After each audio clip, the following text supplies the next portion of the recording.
tout le monde, j'espère que vous allez tous très bien, contente de vous retrouver aujourd'hui pour cette nouvelle vidéo idées recettes. J'avais envie de partager avec vous une façon originale de préparer des pommes de terre farcies. Donc écoutez, sans plus attendre, je vous laisse avec la suite de la vidéo. Lors d'un séjour au Cap d'Agde, j'étais tombée sur ces petits ustensiles de cuisine. Donc c'est un économe qui permet d'une face d'éplucher et de l'autre de pouvoir râper. Et franchement, je trouvais ça super de pouvoir avoir les deux en un. Ceci dit, après l'avoir testé, je ne suis pas super fan du côté éplucheur. Voilà, je trouve qu'il n'est pas super. Les épluchures restent coincées à l'intérieur. Ceci dit, le côté râpe, il est super. Donc voilà, c'est la raison pour laquelle dans la vidéo vous me voyez changer d'économe. Je préfère largement le mien pour éplucher mes pommes de terre.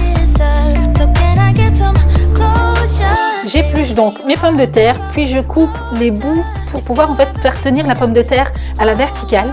Puis j'utilise cette chose, alors je ne sais pas du tout comment ça s'appelle, mais je l'avais également acheté sur un marché en vacances au Cap d'Agde. Et du coup, ça va permettre en fait de faire un trou au milieu de la pomme de terre. Pour cela, il suffit simplement de le planter au centre de la pomme de terre, de le tourner comme si on le vissait. Et une fois que la bague arrive au niveau de la pomme de terre, il faut juste faire attention de faire ressortir la pointe de la pomme de terre pour faire en sorte en fait qu'elle ne s'enroule pas dans la bague, pour éviter en fait que ces petites je ne sais pas trop comment ça s'appelle, c'est compliqué pour moi de tout vous expliquer, mais je pense que les images seront beaucoup plus parlantes. Mais voilà, ça permet simplement de ne pas casser l'espèce de bigoudi de pommes de terre qu'on va réaliser. Je vais essayer de vous retrouver cet outil soit sur Amazon, soit sur AliExpress, je ne sais pas, je vais regarder un petit peu où est-ce que je peux en trouver et je vous mettrai le lien en barre d'infos.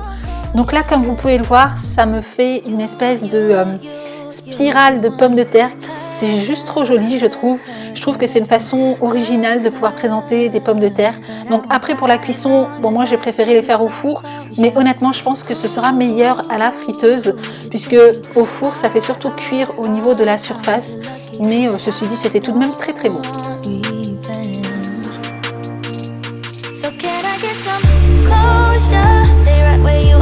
Je vais ensuite faire de même avec toutes les autres pommes de terre.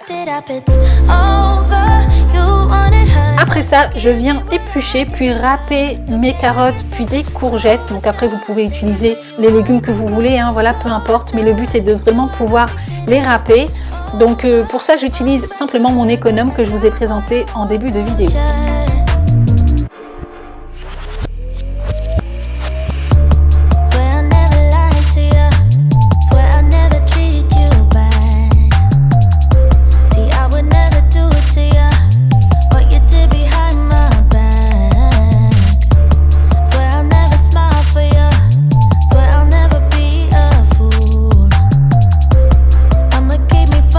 Je viens ensuite retirer une feuille de chou rouge dans laquelle je vais déposer des râpés de courgettes et de carottes. Puis je vais enrouler la feuille sur elle-même pour faire en sorte d'avoir une espèce de rouleau que je vais couper en deux puis glisser à l'intérieur de la pomme de terre.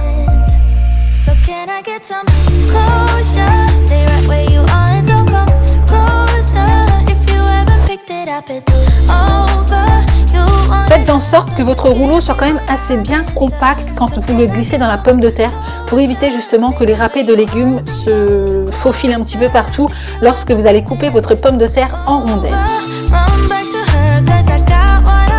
Donc là, comme vous pouvez voir, une fois les pommes de terre coupées en rondelles, la farce à l'intérieur ne bouge pas du tout. Mais pour ça, comme je vous ai dit, il faut vraiment que votre rouleau de légumes soit assez compact.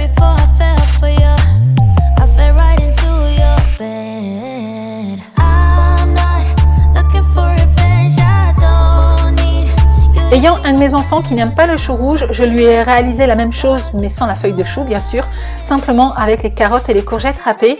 Ceci dit, ça tient pas super bien, contrairement aux autres pommes de terre avec la feuille de chou.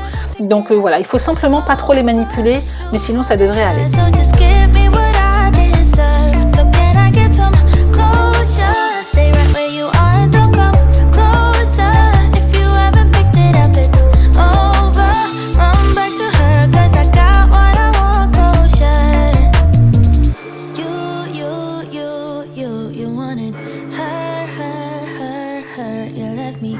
Je dispose le tout sur une plaque de cuisson, je vaporise un peu d'huile d'olive, puis j'ajoute du sel, du poivre de l'ail en poudre, un peu d'échalote en flocons, puis du paprika.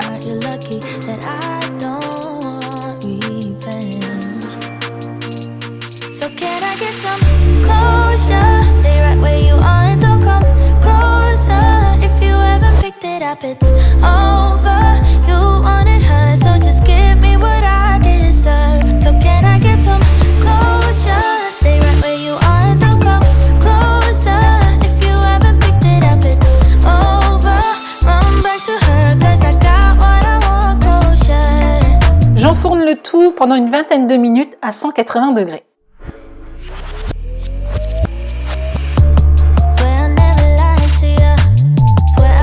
Avec ce plat, j'ai décidé de faire des spaghettis carottes, courgettes. Donc pour ça, très simple, vous prenez le reste de vos courgettes et carottes râpées.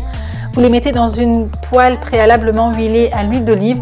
Vous ajoutez du sel, du poivre, un peu d'ail en poudre, toujours de l'échalote en flocons, puis du curcuma et vous faites cuire le tout pendant au moins une dizaine de minutes.